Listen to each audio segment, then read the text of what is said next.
Olá! Esse vídeo eu vou falar sobre os aspectos teóricos da psicopedagogia e por que surgiu essa vontade, né, essa necessidade de falar sobre isso.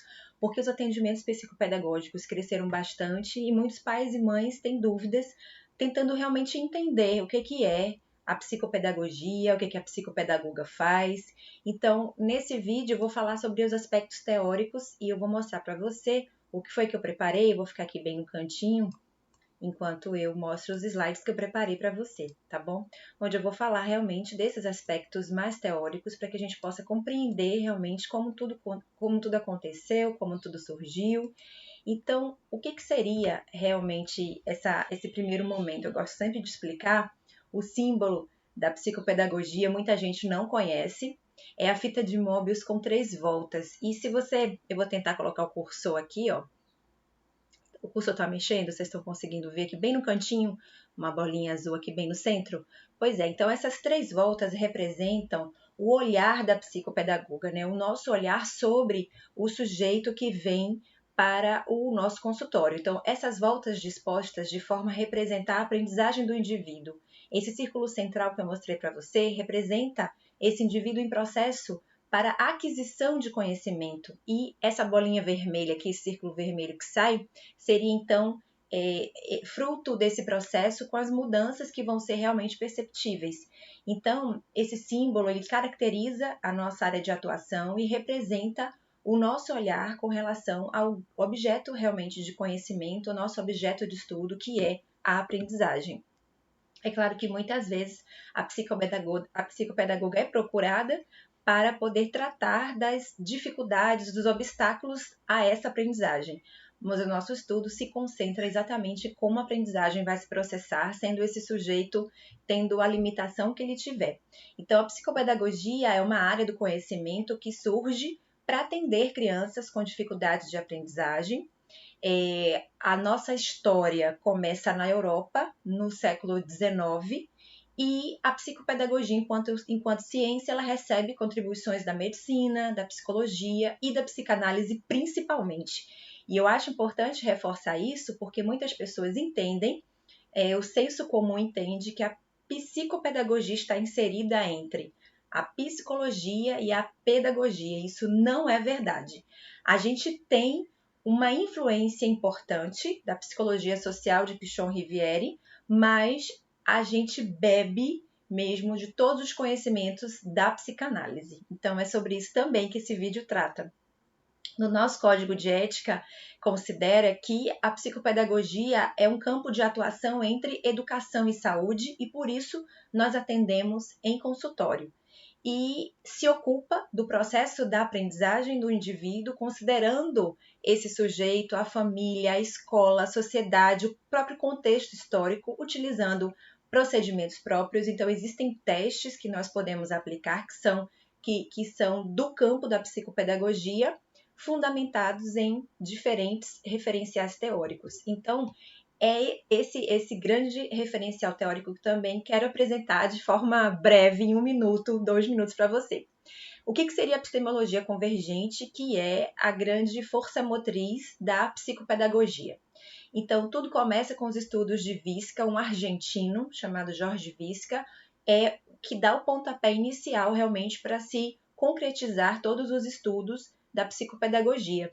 E ele traz exatamente as 3 linhas de pensamento, as 3 linhas que convergem, que seria a psicogenética de Piaget, a psicanálise de Freud e a psicologia social de Pichon Rivière, que vai representar, então, uma dimensão clássica de clínica, propondo diagnóstico, propondo tratamento corretor e propondo prevenção.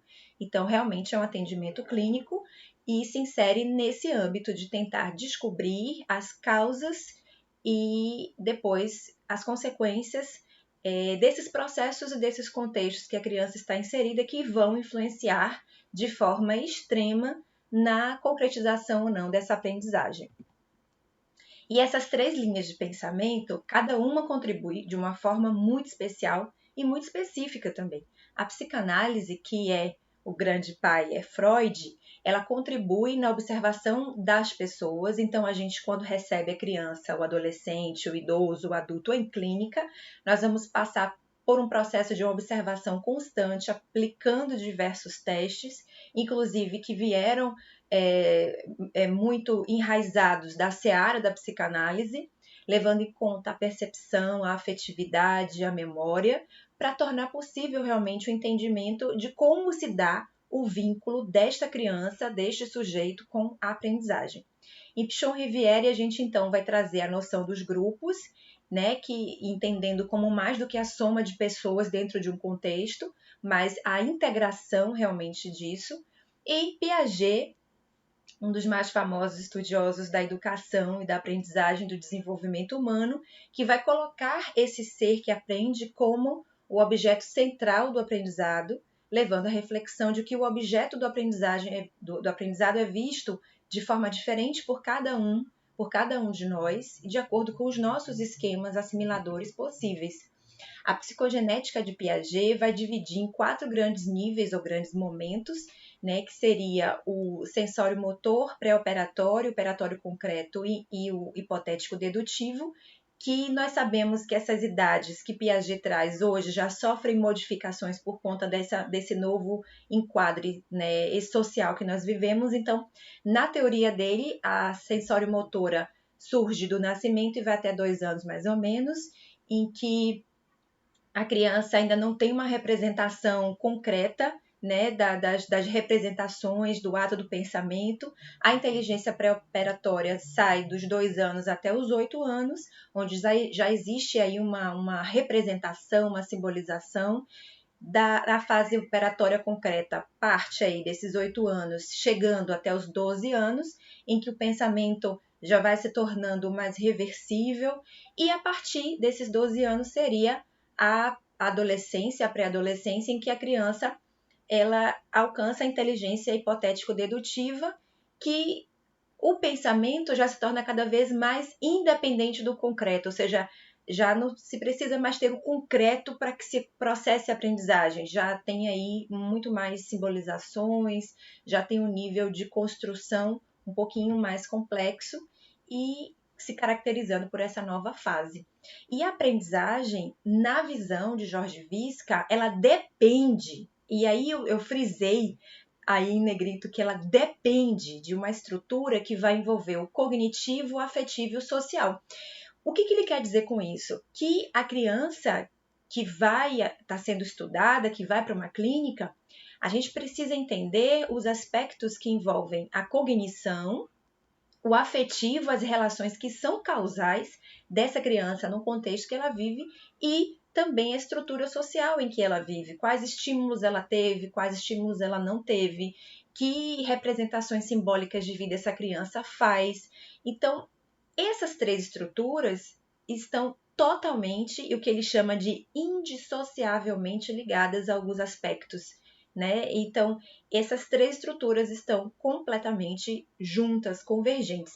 Então, a inteligência, na visão de Visca, na nossa visão da psicopedagogia, ela vai se construindo a partir da interação do sujeito e as circunstâncias do meio. Por isso que muito se fala em estímulo, em ambiente estimulador, entende? Porque realmente o processamento dessa criança vai se desenvolver a partir desse contexto em que ela vive. E esse aí é Jorge Visca, para quem não conhece, o argentino professor que trouxe toda a fundamentação teórica do nosso campo da psicopedagogia. Ele então estrutura um modelo caracterizando os estados patológicos, ou seja, os obstáculos da aprendizagem, que ele chamou de modelo nosográfico, e que, a partir desses possíveis obstáculos percebidos, a gente vai entender qual é o problema da aprendizagem. Então, ele criou um modelo para que a gente pudesse se basear e organizar-se a partir de, então, o que a gente chama de matriz de um pensamento diagnóstico, com uma série de passos para que a gente vivencie o processo diagnóstico de uma maneira científica.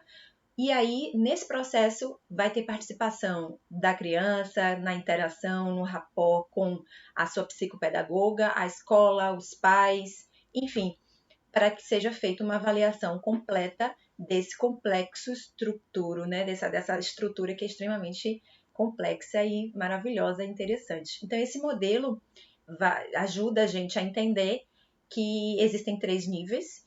Existe, então, o estado patológico no nível semiológico, que tem sintomas subjetivos e objetivos, que aí vai caracterizar problemas como a gente já conhece, dislexia, descalculia, enfim. O nível patogênico, que seriam estruturas e mecanismos que provocam e vão manter esse sintoma, e do nível também etiológico, onde a gente vai analisar as causas históricas para que isso esteja acontecendo. Então, aquela integração perfeita do cognitivo, do afetivo e do social, que ele já trouxe lá no começo. E o que seria essa matriz do pensamento, né? Então, nós vamos identificar, fazer o diagnóstico propriamente dito, então caracterizando e descrevendo a situação contextual, a sintomatologia, a explicação histórica sistemática, a descrição, explicação dessa histórica disso, né, as desviações, o prognóstico e as indicações, porque depois que a gente faz o diagnóstico, a gente então vai indicar que essa mãe, que essa família, que esse pai dê outros encaminhamentos a essa questão da criança, né? Então a gente detecta qual é a situação, problema e faz os encaminhamentos. Esse processo diagnóstico é algo que pode demorar 10 a 12 sessões, o que significa até 2 meses de processo diagnóstico, onde a gente faz muitos testes, são muitas etapas. Então tem entrevistas, tem testes, tem anamnese, a devolutiva para a família, para a escola, enfim. É um processo longo. É um processo de 10 sessões a 12 sessões, mais ou menos. Normalmente eu costumo fazer de 10 a 12 sessões, porque a gente precisa ter vinculação, precisa ter um vínculo afetivo com a criança para que a gente possa ajudá-la da forma mais ampla possível. Beleza? Eu vou ficando por aqui. Esses são os meus contatos. E para quem quer entender um pouquinho mais como é que funciona a psicopedagogia na prática, como é que funciona na clínica, como é que nós vamos atender a sua criança, você pode entrar em contato pelo direct. O meu Instagram é esse, vivi.andradeoficial. Pode mandar também um e-mail para mim, professora.viviane@yahoo.com.br. E para atendimento psicopedagógico clínico, a gente agenda o horário e explico absolutamente tudo como vai acontecer, como tudo vai se processar. Beleza? Eu vou ficando por aqui e até o próximo vídeo.